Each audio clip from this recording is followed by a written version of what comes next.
¿Cómo hace subir agua una toalla de papel? Fíjate en este borde mientras se moja. En segundos vas a entender por qué el agua parece desafiar la gravedad y por qué el mismo fenómeno mantiene vivas a las plantas. La explicación simple empieza desmontando un mito. La toalla no succiona como una aspiradora, no tiene músculos escondidos y tampoco elimina la gravedad. Lo que hace es ofrecer al agua una red microscópica de caminos tan estrechos que, dentro de ellos, otras fuerzas pueden ganar temporalmente la batalla. A simple vista, vemos una hoja blanca, plana y bastante uniforme. Si pudiéramos acercarnos muchísimo, veríamos un laberinto de fibras de celulosa entrecruzadas, con huecos diminutos de formas y tamaños distintos. Cuando un extremo toca el agua, ese laberinto se transforma en una especie de escalera molecular. El primer actor de esta historia es la adhesión. Las moléculas de agua son polares, tienen una zona con carga ligeramente negativa y otras con carga ligeramente positiva. La celulosa también posee numerosos grupos químicos capaces de interactuar con ellas.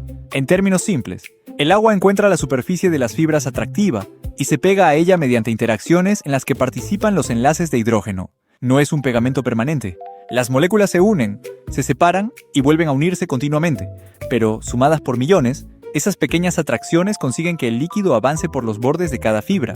Aquí aparece el segundo actor, la cohesión. Las moléculas de agua no solo se sienten atraídas por la celulosa, sino también entre sí. Cuando las primeras moléculas se adhieren a una fibra y avanzan, tiran de otras que vienen detrás. Imagina una multitud que cruza una puerta estrecha agarrada de las manos. Las personas de adelante encuentran un sitio donde apoyarse y arrastran al resto. La comparación tiene límites, porque las moléculas no toman decisiones ni forman una cadena rígida, pero ayuda a visualizar cómo adhesión y cohesión trabajan juntas. Una fuerza fija el agua a las paredes del camino, la otra mantiene conectado el líquido que la sigue. El resultado de esa cooperación se llama acción capilar o capilaridad. Suele mostrarse con un tubo de vidrio extremadamente fino colocado en agua. El nivel dentro del tubo sube por encima del nivel exterior. La toalla de papel no contiene tubos perfectos, pero sus poros conectados funcionan como miles de capilares irregulares. En cada espacio estrecho, el agua moja las paredes y forma una superficie curva, llamada menisco. La tensión superficial actúa sobre esa curva y produce una diferencia de presión que impulsa el líquido hacia la zona todavía seca. Por eso el frente húmedo no aparece de golpe en toda la hoja. Avanza como una frontera visible, ocupando poros sucesivos. La explicación simple es esta. Cuanto más estrecho es un conducto, mayor puede ser el efecto capilar.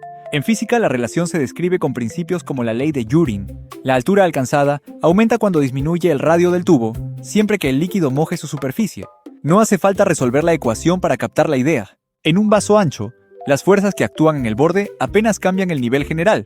En un canal microscópico, la superficie tiene una enorme influencia comparada con la pequeña cantidad de agua contenida. Lo diminuto cambia qué fuerza domina. Esa es una regla que se repite por todo el mundo microscópico. Ahora entra la gravedad, que nunca dejó de actuar. A medida que el agua asciende, la columna líquida gana peso. La capilaridad tira hacia arriba, mientras la gravedad tira hacia abajo.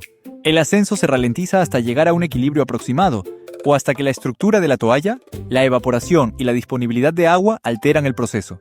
Por eso el líquido no continúa subiendo indefinidamente. Decir que va en contra de la gravedad describe la dirección del movimiento, pero no significa que haya vencido una ley física. La realidad es más interesante. La energía asociada a mojar nuevas superficies permite elevar cierta cantidad de agua, y la subida termina cuando el costo gravitatorio compensa esa ventaja. También importa cómo está fabricada la toalla. Si sus fibras están muy comprimidas, los poros pueden ser pequeños y generar una fuerte presión capilar, aunque el flujo quizá resulte más lento porque el camino ofrece resistencia. Si los huecos son grandes, el agua puede desplazarse con facilidad, pero la capacidad de elevarla suele disminuir.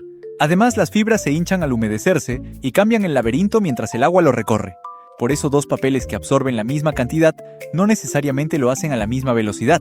Absorción rápida, capacidad total y resistencia, cuando está mojado, son propiedades relacionadas, pero no idénticas. Hay otra distinción útil. Absorber no es simplemente esconder agua en agujeros. Parte del líquido queda atraída a las superficies de las fibras y otra parte llena los espacios entre ellas. El papel distribuye el agua por una red porosa gracias al mojado y a la capilaridad. Si colocas una gota sobre una superficie encerada, la atracción con esa superficie es débil y la gota tiende a mantenerse redondeada. Sobre una toalla, en cambio, el agua prefiere extenderse por las fibras. La geometría de la gota ya revela qué interacción está dominando antes de que el líquido comience su viaje visible. Un experimento sencillo vuelve todo esto evidente. Dos vasos, uno con agua coloreada y otro vacío, pueden conectarse con una tira de papel doblada. El agua moja el extremo sumergido, asciende por la tira, cruza el punto más alto y baja hacia el segundo vaso. El color solo permite seguir el recorrido, no provoca el movimiento. Durante un tiempo, el sistema transfiere agua y los niveles se aproximan. No es magia ni una bomba oculta. La red capilar mantiene húmedo el camino, mientras la gravedad también favorece el descenso por el lado que cuelga hacia el vaso vacío. La forma completa del puente determina cómo colaboran ambas fuerzas. El mismo principio explica fenómenos mucho mayores. En el suelo, el agua se desplaza por poros estrechos entre partículas. En una mecha, el combustible líquido asciende hasta la llama. En un marcador, la tinta viaja desde el depósito hasta la punta. Y en las plantas, los espacios microscópicos de las paredes celulares ayudan a mover y retener agua. Aquí conviene evitar otro mito. La capilaridad por sí sola no explica cómo llega el agua a la copa de un árbol alto. También interviene la evaporación en las hojas, la cohesión del agua y la tensión dentro del xilema. Pero la afinidad del agua con superficies estrechas sigue siendo una pieza esencial de ese sistema. Según las explicaciones educativas del Water Science School del Servicio Geológico de Estados Unidos, adhesión, cohesión y acción capilar están estrechamente conectadas. La American Chemical Society también utiliza el transporte de agua por papel como demostración accesible de estas interacciones. Son ideas básicas, pero sus consecuencias llegan desde una mancha que se expande hasta el movimiento del agua en materiales, suelos y organismos vegetales. Lo sorprendente no es que una ley falle, sino que varias leyes actúan al mismo tiempo y la escala decide cuál se nota más. Así que vuelve a mirar el borde húmedo. No estás viendo una sustancia que ignora la gravedad. Estás viendo millones de moléculas atraídas por celulosa, unidas entre sí y guiadas por una arquitectura que casi no podemos distinguir. Cada poro ofrece un nuevo tramo. Cada superficie mojada prepara el siguiente. Una humilde toalla convierte fuerzas moleculares invisibles en un movimiento que cabe frente a nuestros ojos. Y esa es la idea que vale la pena conservar. Muchas cosas que parecen imposibles dejan de serlo cuando cambiamos la escala desde la que las observamos. La próxima vez que seques una gota, ese pequeño ascenso puede recordarte que lo cotidiano también está lleno de física trabajando en silencio. Sígueme para más historias como esta.